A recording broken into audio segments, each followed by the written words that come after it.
नमस्कार मित्रांनो, दशांश अपूर्णांक या धड्यावरील या व्हिडिओमध्ये आपण दशांश अपूर्णांकांचा गुणाकार कसा करायचा हे पाहणार आहोत. आपल्याला अपूर्णांकांचा गुणाकार कसा करायचा हे माहित आहे. उदाहरणार्थ, जेव्हा आपण अपूर्णांकांचा गुणाकार करतो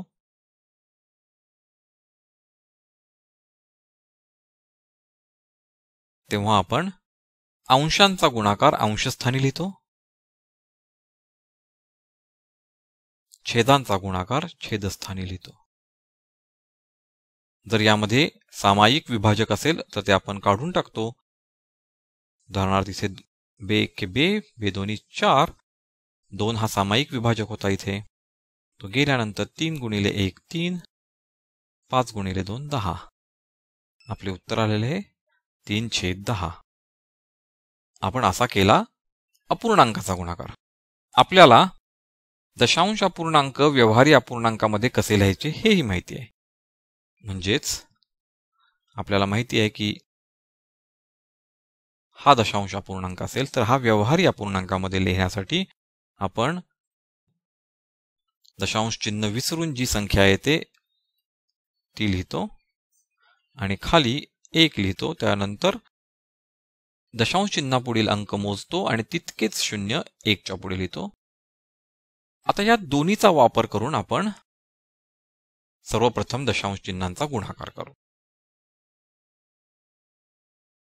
मला गुणाकार करायचा आहे 23.2 आणि 3.4 यांचा. सर्वप्रथम मी करणार आहे 23.2 ला व्यवहारी अपूर्णांकामध्ये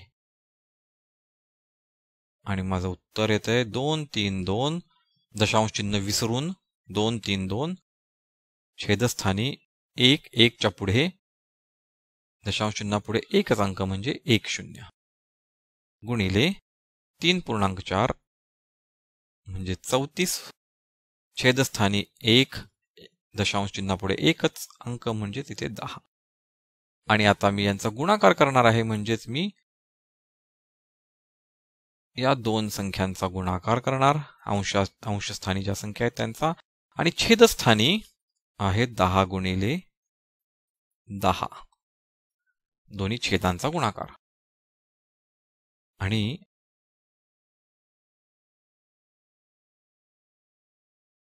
10 गुणिले 10 आले 100. आता आपण ह्या गुणाकाराचे थोडेसे सखोल निरीक्षण करूया. आपण पाहतो उत्तरामध्ये काय आलेलं आहे माझ्याकडे 232. 232 म्हणजे उत्तरामध्ये ही जी संख्या आहे ही माझ्याकडे जशीच्या तशी आलेली आहे, दशांश चिन्ह विसरून. त्यानंतर माझ्याकडे आलेली आहे ही दुसरी संख्या, जशीच्या तशी अंशस्थानी आलेली आहे, दशांश चिन्ह विसरून. आणि माझ्याकडे आलेले आहेत इथे 100 आहेत. इथे माझ्याकडे 100 म्हणजे माझ्याकडे किती शून्य आहेत? माझ्याकडे 2 शून्य आलेले आहेत.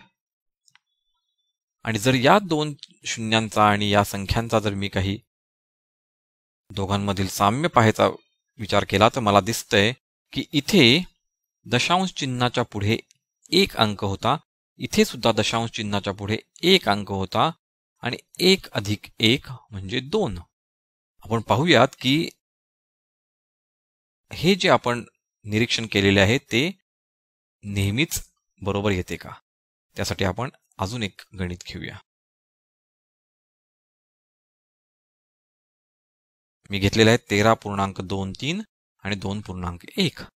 13.23 ला मी व्यवहारी अपूर्णांकात लिहिणार आहे 1 3 2 3, दशांश चिन्हापुढे 2 अंक, त्यामुळे छेदस्थानी 2 शून्य गुणिले 2.1 म्हणजे 2 1 21, छेदस्थानी फक्त 1 शून्य येणार. अपूर्णांकाच्या गुणाकाराप्रमाणे माझ्याकडे येत आहेत 1 3 2 3 गुणिले 21, छेदस्थानी 100 गुणिले 10 1000. पुन्हा एकदा आपण पाहूयात. ही संख्या आहे तशीच आलेली आहे. दशांश चिन्ह सोडून आहे तशी आलेली आहे. दुसरी संख्या दशांश चिन्ह सोडून आहे तशीच आलेली आहे. आणि इथे होते 2 अंक दशांश चिन्हाच्या पुढे, इथे होता 1 अंक दशांश चिन्हा पुढे. 2 आणि 1 मिळतात 3 आणि माझ्याकडे छेदस्थानी 3 शून्य आहेत. या आपल्या निरीक्षणामुळे आपल्याला एक छान सोपी पद्धत मिळालेली आहे दशांश अपूर्णांकांचा गुणाकार करण्याची. आपण आता ती पद्धत व्यवस्थितपणे पाहूयात.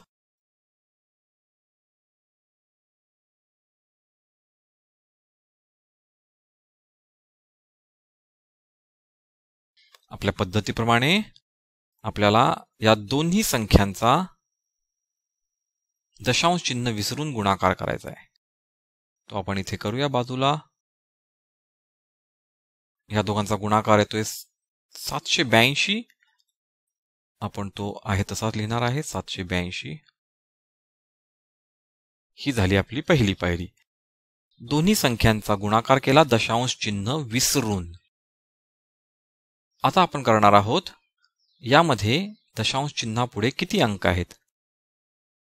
पहिल्या संख्येमध्ये आहेत आपल्याकडे 1 अंक, दुसऱ्या संख्येमध्ये सुद्धा आपल्याकडे आहे 1 अंक दशांश चिन्हाच्या पुढे. यांची बेरीज केल्यावर आपल्याला मिळतात 2 आणि आपल्या उत्तरामध्ये आपल्याला 2 अंक पाहिजे दशांश चिन्हाच्या पुढे. म्हणजेच 1, 2 आणि आपला दशांश चिन्ह येणार आहे या इथे. म्हणजेच या दोघांचा गुणाकार बरोबर 7.82. एक गणित अजून घेऊया. 1.2 गुणिले 2.4.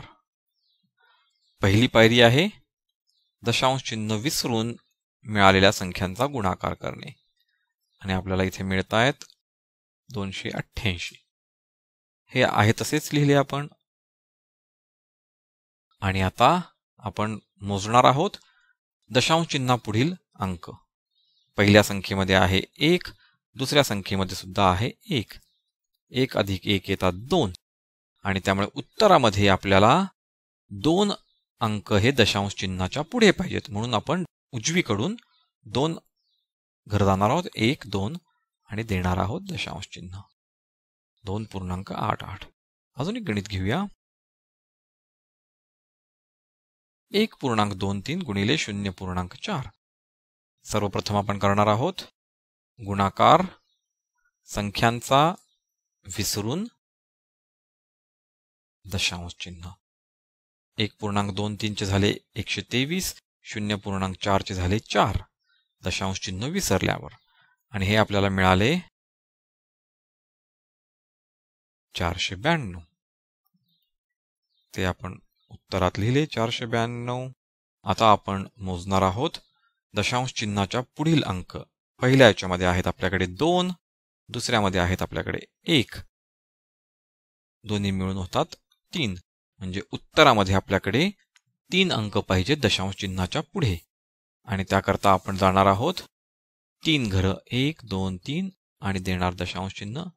आपले उत्तर आहे 0.492.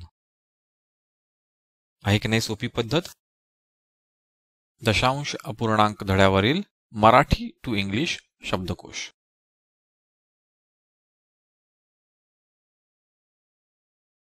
आम्हाला खात्री आहे तुम्हाला हा व्हिडिओ आवडला असेलच. तर मग लाईक करा, सबस्क्राईब करा आणि तुमच्या मित्रांबरोबर शेअर सुद्धा करा. आमचे इतर व्हिडिओज पाहण्यासाठी खालील व्हिडिओ लिंक्सवर क्लिक करा.